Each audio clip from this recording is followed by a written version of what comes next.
Hello everyone. आज एक Chinese romantic fantasy drama the story in love share करने जा रही हूँ। ये स्टोरी ट्विन सिस्टर की है जो ह्यूमन वर्ल्ड में किंग के जहाँ जन्म लेती है।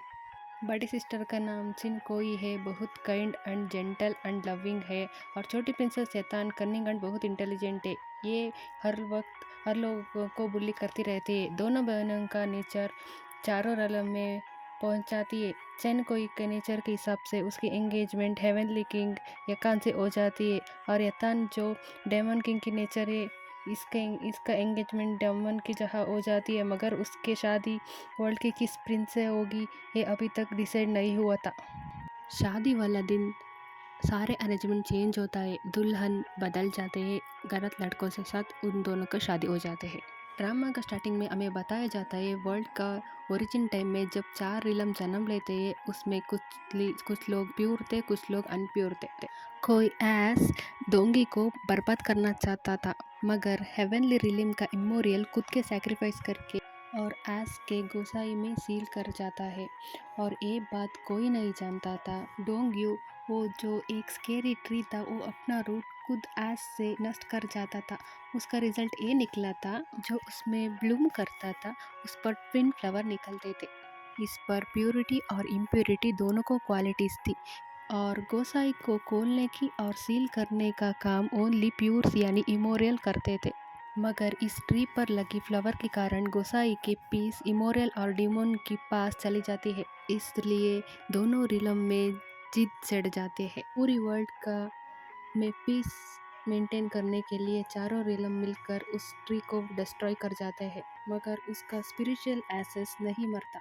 और 10,000 ईयर्स के बाद ट्विन फ्लावर ने ह्यूमन वर्ल्ड में एक एम्पायर के गर्ल जन्म लेते हैं। और नेक्स्ट सीन में 18 ईयर्स के बाद ड्रामा शुरू होता है। यह मेड्स अपने प्रिंसेस को सर्व करने जा रही थी। एक मेड नई आई थी, वो पुराने मेड से पूछती है किंग की 2 प्रिंसेस थे, मगर दूसरे प्रिंसेस के साथ अच्छा बर्ताव क्यों नहीं करते हैं। सर्वेंट उसे बताते हैं 18 साल पहले किंग के यहाँ 2 बेटी का जन्म हुआ। बड़ी बेटी का नाम चिन कोई है। उसका पैदा होते ही शुभ संकेत मिले, तभी ये डिसाइड हो चुका था उसका शादी हेवनली प्रिंस से होगी। तभी यतन की जन्म होती है, उसे अशुभ संकेत मिलता है, इसीलिए उसको बुराई का प्रिंसेस मानी जाती है।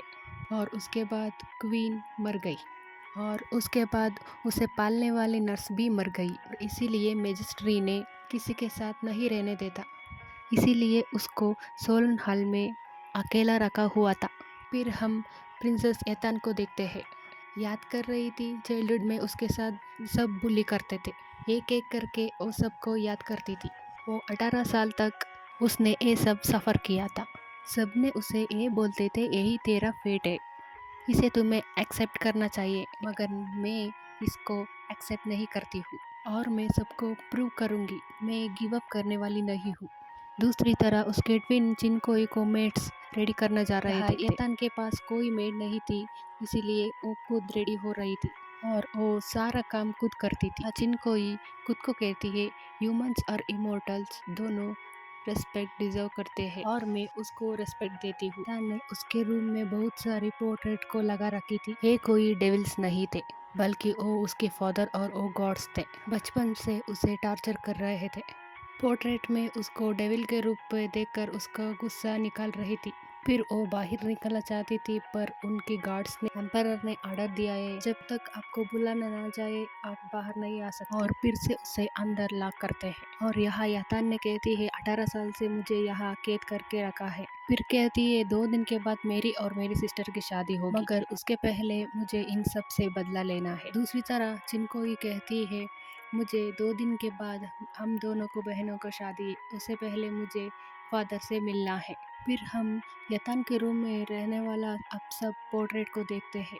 यतान ने सबको पोर्ट्रेट में डेविल के रूप रखा हुआ था, और ये सोचती है मुझे इन सब से बदला लेना है। इसीलिए वो एक बुक यूज़ करती है, उसमें सारा सीख जाती है, मैजिक ट्रिक्स भी सीख जाती है। फिर हम देखते हैं यतान का फादर को उसने बांध के रखा था। किंग कहता है यतान तुम्हारे फादर के साथ ये सब नहीं करते हैं और बहुत शोट करता है मुझे यहाँ से निकाल दो, मगर यतान जरा सा भी तरस नहीं खाती और कहता है तुम बाहर देखो तुम्हारी उस बेटी के साथ तुम कैसे बर्ताव कर रहे हो। फिर तुमने मुझे जन्म लिया और उसके बाद यहाँ रख कर कैद कर लिया। फिर तुमने मेरे जन्म लेते ही सेट कर लिया मैं बुरी हूँ और मैं चिनकोई के तरह नहीं बन सकती। फिर इसीलिए आप मेरे शादी एक डीमन से कर रहे हैं। अगर आप मुझे प्यार नहीं कर सकते हैं फिर मुझे जन्म क्यों दिया। फिर उसके साथ थोड़ा और झगड़ा करती है, मगर उसके सामने उसके फादर नहीं एक लड़की थी और ये उसकी बेस्ट फ्रेंड थी और ये एक बर्ड है और इसने यतान के फादर का रूप धारण किया था और बर्ड उसे झगड़ती है और कहती है मेरे यंग मास्टर ने तुम्हारे पास भेजा इसलिए तुम्हें किसी और ने बुली ना करे। मुझे नहीं पता था तुम मुझे इस तरह बुली करोगे, पर यतान कहती है फिर धारण करो मेरे फादर का सारा गुस्सा निकालना चाहती हूँ। बर्ड कहती है मुझे एक्ट नहीं करना और फिर से बर्ड बन जाती है, बट यतान ने उस बर्ड को पकड़कर बेड पर फेंक देती है। कहती है मेरे फादर का रूप धारण करो। नेक्स्ट सीन में देखती है चिनकोई वापस जा रही थी। रास्ते में उसका फादर मिलते हैं और बताता है मैं तुमसे मिलने के लिए आ रहा था। चिनकोई उसे गाउन देती है। शादी के बाद मैं यहाँ से चले जाऊंगी, ये गाउन पहने तो मुझे मिस नहीं करूंगी। और उसके फादर गाउन के साथ एक रुमाल देखते हैं। ये भी तुम मेरे लिए बनाए हो।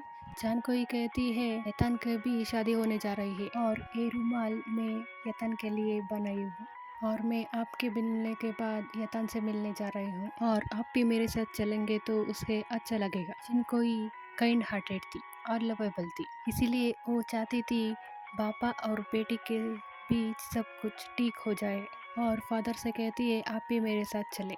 किंग कहता है मैं उस सिंफुल लड़की से नहीं मिलूंगा। चिनकोई कहते हैं कल हम दोनों की शादी होगी, हम दोनों ने इस जगह से दूर चले जाएंगे, फिर आप उसे कभी नहीं मिलेंगे और मैं ये चाहती हूँ उससे लास्ट बार स्वीटली गुड बाय कहे। और किंग उससे बात मान जाता है। दोनों यतान से मिलने जाते हैं। यतान फिर से बर्ड के साथ झगड़ा कर रही थी और टॉर्चर कर रही थी। इसी वक्त उसका फादर और सिस्टर आ गए थे। चिनकोई यतान को बचाने के लिए किंग के सामने हाथ रख देती है। बर्ड वहां से चली जाती है। किंग यतान से कहता है तुम्हारी बेस्ट फ्रेंड को बाहर लाओ और तुम हमेशा मेरी इंसल्ट करती रहते हो। किंग यतान पर गुस्सा हो रहा था। चिनकोई इन दोनों के बीच में फंस जाती है।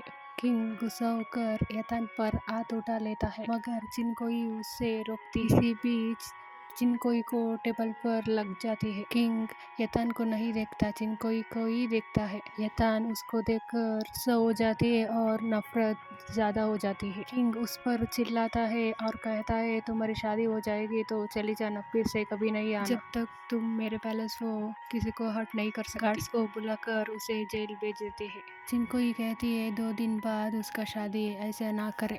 किंग कहता है 2 दिन बाद तुम्हारी शादी होने वाली है इमोरल प्रिंस के साथ। मैं नहीं चाहता यतान यहाँ रहे और कुछ बुरा हो। नेक्स्ट सीन में एक लड़के को देखता है, वो मिस्टर लैंड में अकेला रहता था। वो उसका पास्ट देख रहा था। बचपन में उनकी माँ इमोरियल किंग के लिए परेशान थी। अकेला गोसाई को कैसे सील करेगा। तभी उनके बड़ा बेटा यकान वहाँ आता है। आकर बताता है आपके प्रोटेक्ट के लिए मैं गोसाई का सील करने का ट्रेनिंग के लिए जाता हूँ। तभी उसके मदर उसे मना करती है, मगर किंग खुश होता है। किंग सबको कहता है आज से यकान ही एम्परर है और इसका टाइटल शांग शांग है। इसे यकान अंडरग्राउंड था ही हमारा ड्रामा का मेन लीड है। तभी वहाँ मिस्टर जिंजर आता है और कहता है आपका ट्रेनिंग कंप्लीट हो गई और आपने सारी मेमोरीज यहाँ सील कर दिया। आप आपके फैमिली के साथ वापस जा सकते हैं। पिछले 3000 ईयर से यहाँ है। आप किसी से मिले हैं ना कोई आपसे मिला है। मैं सब कुछ आपको बताऊंगी, कैसे रहना कैसे बात करना। वो सब कुछ बोल रहा था मगर यकान को कोई समझ में नहीं आ रही थी। यकान ने उसका मोती सील कर दिया और कहता है मुझे नहीं लगता मैं फिर चुप रह पाऊंगा। नेक्स्ट सीन में हेवनली रेलम को देखते हैं। सब यकान को देखने के लिए एक्साइटेड थे। यकान वहाँ आता है तो सबने उसे देखकर इम्प्रेस हो जाता है और खुश भी हो जाता है। तभी यकान के भाई बहन वहाँ आता है और एक्साइटेड होके उसे मिलते हैं। वहाँ किंग सडनली आता है। यकान पर अटैक करके उसका टेस्ट लेना चाहता था। वहाँ दोनों का फाइट होता है मगर यकान ने उसका फादर का डिफीट कर दिया था। किंग बहुत खुश होता है, यकान को अप्रिशिएट कर रहा था और कहता है इतनी जल्दी तुम्हें हेवनली बॉडी मिल गई। और तुम मुझे कभी नहीं लेट डाउन करना। कैन का टीचर आता है और उसके साथ बात करने लगता है और बॉडी को टच करके कहता है इतनी जल्दी तुम्हें हेवनली बॉडी मिल गई।